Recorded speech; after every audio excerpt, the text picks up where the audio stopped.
Balance of payment is what? Day before study we discussed about the balance of payment. Yes or no? Discuss किया था? बोलो भाई. Discuss किया था? दिखाई नहीं दे रहे बच्चे. अंधेरा हो गया. ठीक है, तो प्लीज डाउन. पढ़ाई करो, ऐसे नहीं काम चलेगा. ठीक है, 10 दिन बाद आपका एग्ज़ाम है और जो पढ़ाया हुआ है 2 दिन पहले, 1 दिन पहले बस जस्ट पढ़ाया, उसको आप नहीं रिस्पॉन्ड करोगे तो कैसे काम चलेगा. बैलेंस ऑफ पेमेंट मैंने बताया था, बहुत ही आसान शब्दों में हमने डिस्कस किया था. इस लेसन को अप्रोच करने का जो तरीका था बहुत ही आसान था. ठीक है, जिससे आप अपने आप को रिलेट कर पाओ. बैलेंस ऑफ पेमेंट एक्चुअली है क्या? ये ट्रांजैक्शन है किसका? 2 देशों के बीच. अब 2 देशों में कई तरह के लोग रहते हैं, इंडिविजुअल लोग भी रहते हैं, कंपनीज भी हैं, गवर्नमेंट भी है. ठीक है, तो 2 देशों के बीच जो ट्रांजैक्शन होता है, आप इसका स्पीड अप कर सकते हो कि बिटवीन द इंडिविजुअल कंपनीज और the government with the rest of the world. एक देश का दूसरे देश के साथ जो व्यापार होता है, ठीक है, और वो व्यापार किस तरीके से होता है, वो उसका रिकॉर्डिंग कैसे होता है, यही इसका डेफिनेशन का पार्ट है. अकाउंटिंग सेंस में होता है. जब अकाउंट्स का नाम लेते ही आप लोग अकाउंट्स पढ़े हुए हो, डेबिट और क्रेडिट की बात होती है. ठीक है, जब डेबिट और क्रेडिट की बात होगी तो ये भी क्लियर है कि डेबिट क्रेडिट हमेशा बराबर होते हैं, तो बीओपी हमेशा इक्विलिब्रियम में होता है. बराबर. तो इस तरीके से कुछ चीज़ें अगर आप ध्यान से देखोगे तो आसानी से आप इसको लिखने में भी सक्षम हो जाओगे. हालांकि लिखने के लिए प्रैक्टिस की ज़रूरत होती है. चलिए, तो हम आगे बढ़ना चाहेंगे और components of balance of payment हमने देखा था. ये हमने बोला था कि करंट अकाउंट और कैपिटल अकाउंट. ठीक है, करंट अकाउंट और कैपिटल अकाउंट. ठीक है, components of current account. Current account में कौन कौन सी चीज़ें शामिल होती हैं और कैपिटल अकाउंट में कौन कौन सी चीज़ें शामिल होती हैं, उसको हम आगे देखेंगे. ठीक है, तो कंपोनेंट्स ऑफ करंट अकाउंट कौन कौन से हैं? तो current account of a balance of payment records all those transactions between the residents of a country and the residents of the rest of the world. ठीक है, point which don't cause a change in the assets or liability. ये point आप underline करेंगे, assets और liabilities. ये important point है और यही मेजर डिस्टिंक्शन बनता है करंट अकाउंट और कैपिटल अकाउंट के बीच में. तो एसेट्स और लाइबिलिटीज़ पर कोई असर नहीं पड़ता है. The residents of the country और its a government, it includes, क्या क्या चीज़ें इसमें शामिल होती हैं. ठीक है, एक बार रोहन पढ़ो जरा बेटा जोर से इसको. बार बार पढ़ने से सब लोग, आप लोग रीडिंग करते रहेंगे. आप बोलो, आप पढ़िए. Current account of balance of payment, again from यहाँ से यहाँ तक पढ़िए. Current account of BOP records all those transactions between the residents of the country and the resident of the rest. जोर से बेटा, फिर दोबारा पढ़ो. Current account of BOP records all those transactions between the residents of a country and the residents of the rest of the world, which do not cause a change in the assets or liabilities of the resident of the country or its government. ठीक है, तो दोनों के assets और liabilities पर असर नहीं पड़ता. हाँ, आगे बढ़िए.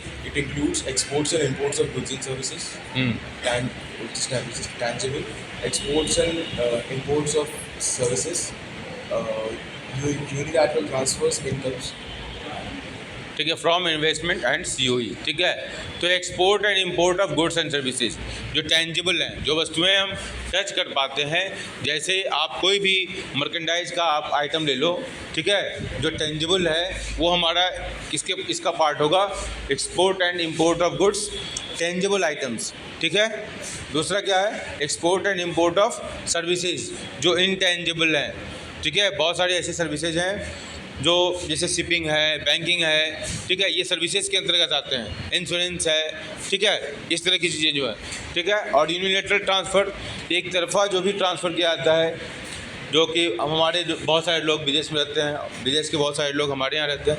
तो ये लोग जो एक तरफा जो उसके मतलब उसके लिए कोई किसी भी तरह का रिटर्न एक्सपेक्टेड नहीं है, तो उस तरह के ट्रांसफ़र्स जो है यूनिलेटरल ट्रांसफ़र्स. और income from investment and COE. ये तो सीओई का वर्ड क्या है? सीओई का फुल फॉर्म क्या है? COE का, अमन नेगी COE का फुल फॉर्म क्या बेटा? अनुष COE का फुल फॉर्म क्या बेटा? वेरी गुड, बहुत अच्छे बच्चे, नहीं बता पाए आप लोग। संदीप COE का फुल फॉर्म क्या है? बैठे बैठे बोलो बेटा। नहीं, वेरी गुड, शाबाश। 10 दिन एग्जाम बचे हुए हैं, COE का फुल फॉर्म नहीं मालूम हमारे बच्चों को। वेरी कंपेंसेशन ऑफ एम्प्लॉय, सही बोल रहे हैं क्या ये गोविंद? सही बोल रहे हैं?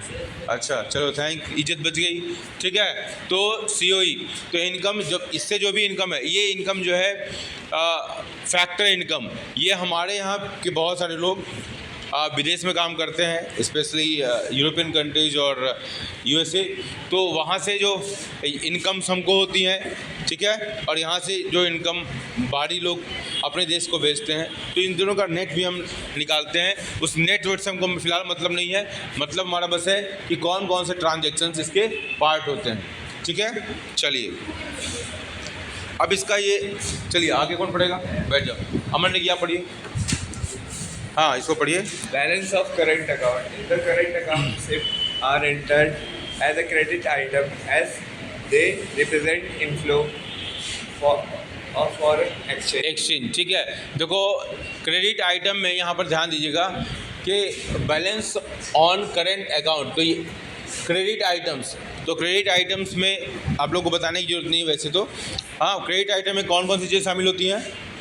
जितने भी हमारे इनफ्लो हैं, तो इनफ्लो को अंडरलाइन कर लेंगे, जितने भी हमारा जितना भी इनफ्लो होगा, ठीक है, हम यहाँ से अगर एक्सपोर्ट करते हैं तो पैसा हमारे पास आता है, तो जितना भी इनफ्लो होगा वो सब हमारा क्रेडिट आइटम का हिस्सा होगा, और जितना आउटफ्लो होगा वो उसका उल्टा, मतलब डेबिट आइटम का होगा हिस्सा। ठीक है ना? चलिए।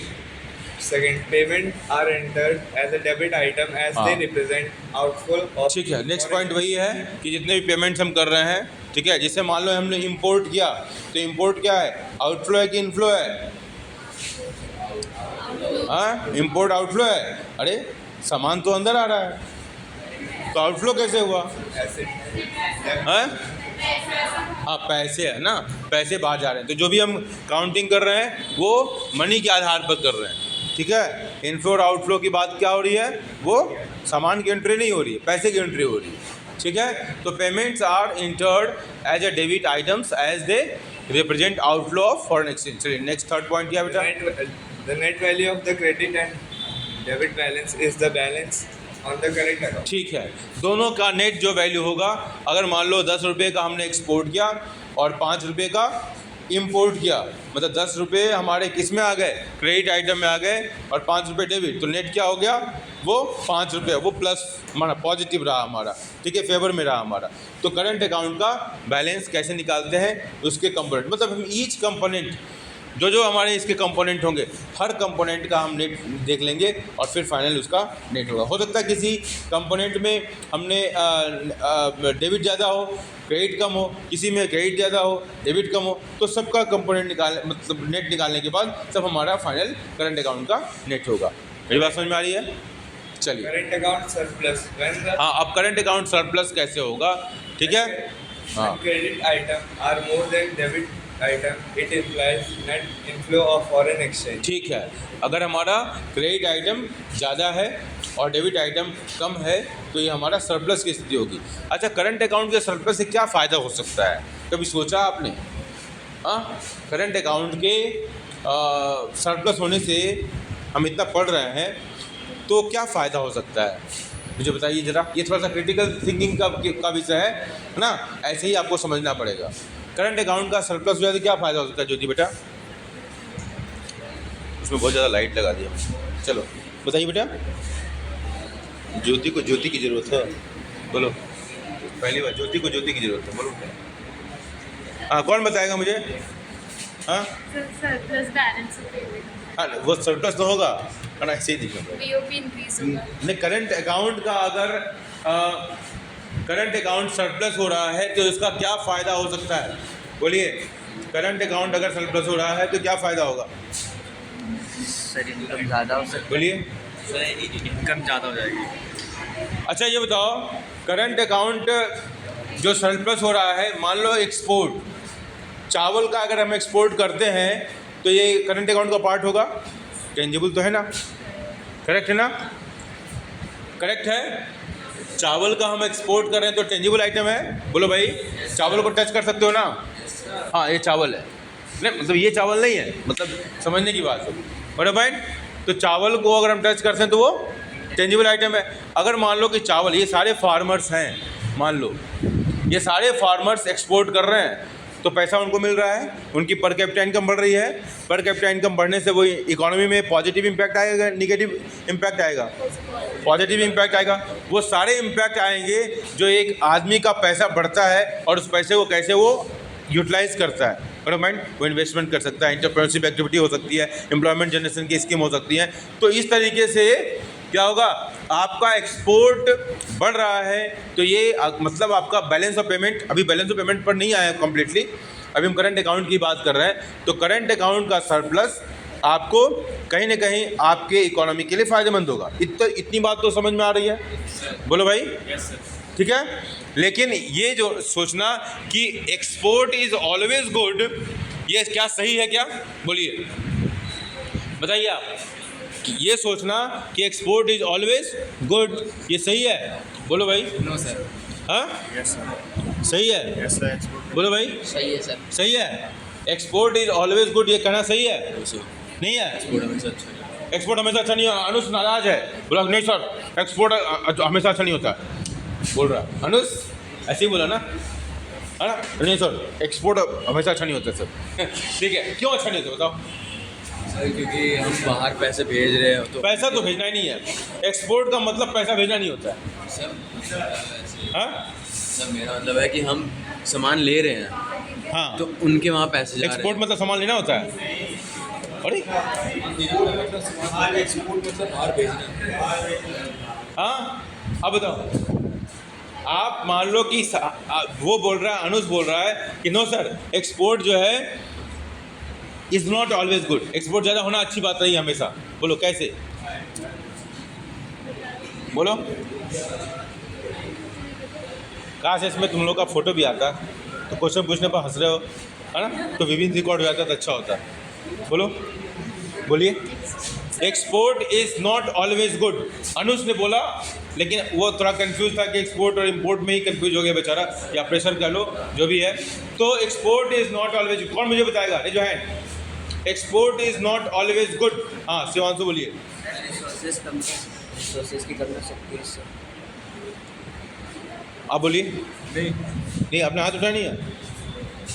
Export is not always good ना। हाँ, हाथ क्यों उठाए?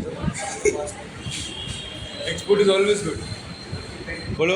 सर जैसे कि जब इंडिपेंडेंस के टाइम पे हम शुगर डालते हैं, मतलब शुगर बाहर भेजते थे, रूट सिल्क ये सब कॉटन वॉटन ना, एक्सपोर्ट था वो भी, पर लेकिन सर वो अच्छा नहीं था, तो इसीलिए ज़्यादा। देखो, export is too much export is not the indicator of happiness in the economy और the good status of the economy. हो सकता है कि आप एक्सपोर्ट कर रहे हो और आपके कंट्री में ही रिसोर्सेज का स्कैर्सिटी हो जाए। आपने चावल का एक्सपोर्ट तो कर दिया फॉरेन एक्सचेंज लेने के लिए, समझ रहे हो, इनफ्लो के लिए, लेकिन वो क्या हो सकता है कि चावल की कीमतें डोमेस्टिक मार्केट में बहुत बढ़ जाए। और कई बार ऐसा तो होता है हम फॉरेन एक्सचेंज के लिए, क्योंकि देखो एक्सपोर्ट करना ज़रूरी है, इसलिए कि आपको क्या चाहिए? फॉरेन एक्सचेंज चाहिए। बड़ा पॉइंट, आपको क्या चाहिए? फॉरेन एक्सचेंज चाहिए, करेक्ट ना? आपको क्या चाहिए? फॉरेन एक्सचेंज चाहिए। इसलिए हर इकोनॉमी अलग अलग तरह की इकोनॉमी है, मतलब कोई इकोनॉमी प्राइमरी सेक्टर डोमिनेटेड है, कोई इकोनॉमी सेकेंडरी सेक्टर डोमिनेटेड है, कोई टर्सरी सेक्टर डोमिनेटेड है, करेक्ट ना? और आपको अपनी इकोनॉमी के लिए फॉरेन एक्सचेंज चाहिए, चाहिए कि नहीं चाहिए? Yes, बोलो भाई। आपके पास पॉकेट में पैसा रहेगा तभी तो मार्केट में कुछ परचेज कर पाओगे। और एक कंट्री को अब उसको बहुत तरह की नीड्स हैं, चाहे डिफेंस की नीड्स कह लो, चाहे वो टेक्नोलॉजिकल नीड्स कह लो, तो बहुत तरह की नीड्स है इकोनॉमी के लिए, करेक्ट है या नहीं? बोलो भाई। तो आप एक्सपोर्ट करते हो और फॉरेन एक्सचेंज मिलता है, उस फॉरेन एक्सचेंज से आप क्या करते हो? आप और जो ज़रूरत के सामान परचेज करते हो। तो करंट अकाउंट में अगर सरप्लस हुआ, और ये सरप्लस मतलब एक्सपोर्ट की वजह से ही होगा, ठीक है, चाहे करंट अकाउंट का कोई भी कंपोनेंट हो, चाहे सर्विसेज हो, चाहे वो टेंजिबल आइटम हो, गुड्स हो, किसी की वजह से भी हो सकता है, करेक्ट ना। तो लेकिन ये कहना कि ऑलवेज सरप्लस या एक्सपोर्ट बहुत अधिक होना ये हमेशा अच्छा होता है, नहीं। अगर हमारे देश में रिसोर्सेज सफिशिएंट हैं और सरप्लस रिसोर्सेज को, सरप्लस कमोडिटीज़ को, सरप्लस गुड्स को अगर हम एक्सपोर्ट करते हैं और then we are earning the foreign exchange, then it is very good for the economy. Otherwise केवल फॉरेन एक्सचेंज को अर्न करने के लिए अगर हम बहुत ज़्यादा एक्सपोर्ट करते हैं तो हो सकता है कि हमारे सिटीजन्स को ही रिसोर्स पर्याप्त मात्रा में न हो, मतलब कहीं ना कहीं हम कॉम्प्रोमाइज़ करेंगे वेलफेयर से उनके, करेक्ट। मेरी बात समझ आ रही है? बोलो भाई, जोर से बोल दो भाई, थोड़ा सा मोटिवेशन मिलता है। हाँ ठीक है, चलो बैठो। कौन पढ़ रहा था? अमर ने की पढ़ रहा था। चलो आगे बढ़ो। Current account defect, deficit. Deficit. हाँ, डेफिसिट का मतलब क्या होता है? प्रॉफिट होना, करेक्ट ना। डेफिसिट का मतलब प्रॉफिट ना बेटा? हाँ यस सर, देख लो देख लो। डेफिसिट, अभी बजट डेफिसिट पड़ा था, है ना, फिजिकल डेफिसिट पड़ा था, प्राइवेट डेफिसिट पड़ा था, सब कुछ पड़ा था और हमको बोल दिया डेफिसिट मतलब प्रॉफिट। पानी से भरोसा करते हो? भरोसे के लायक नहीं हूँ। चलो बोलो। डेफिसिट मतलब घाटा, डेफिसिट मतलब घाटा, डेफिसिट मतलब घाटा, डेफिसिट मतलब ठीक। पढ़ चलो। Debit item are more than credit item. It implies net outflow of foreign exchange. हाँ Components of capital account. Capital account record all those transactions between the residents of the country and the rest of the world which cause a change in the liability or assets of the country or its government. ठीक है, country और government, जो भी है country और government, ठीक है, individuals, institutions, जिसकी वजह से भी जो भी हम करें, अगर हमारे एसेट्स, ठीक है, और लाइबिलिटीज़ के ऊपर अगर किसी भी तरह का परिवर्तन होता है तो ये जितने भी ट्रांजेक्शन्स होंगे इस नेचर के जो एसेट्स और लाइबिलिटीज़ को अफेक्ट करते हैं वो कैपिटल अकाउंट में उनकी रिकॉर्डिंग होगी, करेक्ट है ना? कोई डाउट नहीं है ना? बोलो रोहन जगदीश आने, डाउट नहीं है ना? चलो। Transaction in capital account are undertaken हाँ। to adjust surplus of current account by making investment and strengthening for foreign exchange reserves. पहला पॉइंट दिया है इसमें कि transactions in capital account is undertaken. क्यों किया जाता है? पॉइंट नंबर 1, मतलब केवल यही पॉइंट नहीं है और दूसरे पॉइंट भी है, to adjust surplus of current account by making investments and strengthening foreign exchange reserves. ठीक है, तो हम जो क्या करते हैं, करंट अकाउंट का जो सरप्लस या डेफिसिट है उसको एडजस्ट करने के लिए हम इसका प्रयोग करते हैं, कैपिटल अकाउंट का प्रयोग करते हैं। ठीक है, केवल यही नहीं होता है, एक तो एसेट्स एंड लायबिलिटीज़ का पार्ट है ही है, ठीक है, लेकिन करंट अकाउंट में जो भी डिस्प्लेंस हो रहा है उसको हम कैपिटल अकाउंट से एडजस्ट करने का प्रयास करते हैं। चलिए, to finance deficit in the current account through borrowing and reduction of foreign exchange reserve. ठीक है, ये दूसरा पॉइंट है कि जो करंट अकाउंट में जो भी डिसबैलेंस हुआ उसको हम कैपिटल अकाउंट में, तो बोरोइंग जब करोगे तो क्या लायबिलिटी बढ़ेगा ना, Yes, sir. तो एसेट्स और लायबिलिटीज अफेक्ट हो रहा है ना, ठीक है, या सेल करोगे, ठीक है, फॉरेन एक्सचेंज का, ठीक है, जिसको को दे रहे हो तो भी इम्पैक्ट पड़ेगा। ठीक है, चलिए, Components of capital account. Yes, ये इंपॉर्टेंट पॉइंट है। चलिए, Borrowing and lending. ठीक है, बोरोइंग और लैंडिंग में क्या हो रहा है? हाँ, कल का प्रोग्राम बहुत अच्छा हुआ, एंकरिंग बहुत अच्छा की भावना, ठीक है ना, तो भावना के लिए एक जोरदार ताली हो जाए भाई, बोल दो भाई, अरे कंजूसी करो, boys they are my good, yes, ठीक है ना। और मैं कोशिश करता हूँ अपने बच्चों का वीडियो बना लूँ, आपको वीडियो मैंने भेज दिया था ताकि ये आपके लिए मेमोरी है, ताकि आपके लिए एक मेमोरी, स्कूल में जो भी एक्टिविटी करोगे, मैं जब अपने ही पॉइंट ऑफ व्यू से सोचता हूँ अब कि छोटी छोटी एक्टिविटीज़ हैं, जब आप बड़े होंगे ना तो देखो मैं ऐसा करता था, मैं ऐसा करती थी, तो एक अच्छा एक इम्प्रेशन बनता है और ज़िंदगी में पॉजिटिविटी को लाने में वो चीज़ें मदद करती हैं। जब आप स्टेट ऑफ सॉर्ट किसी भी कारण से दुख की घड़ी में हो, कुछ इस तरह का, जब आप अपने फ्लैशबैक में अच्छी चीज़ें देखते हो तो बहुत पॉजिटिविटी आती है लाइफ में। चलिए लिखिए, components of capital account. Private transaction है. Borrowing and lending. पहला, बोरोइंग से क्या हो रहा है? एसेट्स घट रहा है ना बेटा, बोरोइंग से एसेट्स घट रहा है ना, क्या हो रहा है? क्या हो रहा है? लायबिलिटीज बढ़ रही है, श्योर, पक्का, ठीक है, वेरी गुड। चलिए, तो बोरोइंग से क्या हो रहा है? Leverage. लायबिलिटीज बढ़ रही है। ठीक है, चलिए। Private transaction. लैंडिंग से क्या हो रहा है? लैंडिंग से क्या हो रहा है? हाँ? क्यों बाबू? सर दर्द हो रहा है? लैंडिंग से सर दर्द हो गया। चलो, लैंडिंग से क्या हो रहा है? लैंडिंग से हाँ, लैंडिंग से क्या हो रहा है? एसेट्स बढ़ रहा है कि लायबिलिटीज घट रही है? लैंडिंग से हमारा एसेट कम हो रहा है। लैंडिंग से एसेट्स कम होता है। कितने लोग एग्री हो तो यस कहो, डिसएग्री हो तो नो कहो। क्या बोले? नो, केवल रिया नो, बाकी सब लोग यस। नो, ये तो they are girls are disagree with you. Let us ask boys.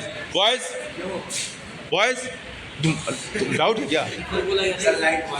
दोबारा बताओ। बोल, हाँ बोल, बोलो।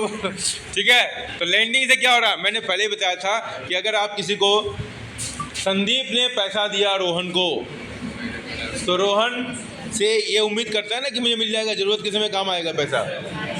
ठीक है, और पापा ने मकान दिया, मकान बनाया, ज़रूरत के समय काम आता है ना। ठीक है, तो जो ज़रूरत के समय काम आए, मतलब वो एसेट है। तो लैंडिंग क्या हुआ? कंफर्म, दिमाग में बैठा? ठीक है, चलो। तो प्राइवेट ट्रांजैक्शंस, ठीक है। Official transaction. Second, investment. हाँ, Foreign. पहले बोरोइंग एंड लैंडिंग में दो चीज़ें, प्राइवेट ट्रांजैक्शंस और ऑफिशियल ट्रांजैक्शंस। ठीक है, दूसरा Investment. इन्वेस्टमेंट्स। हाँ Foreign direct investment.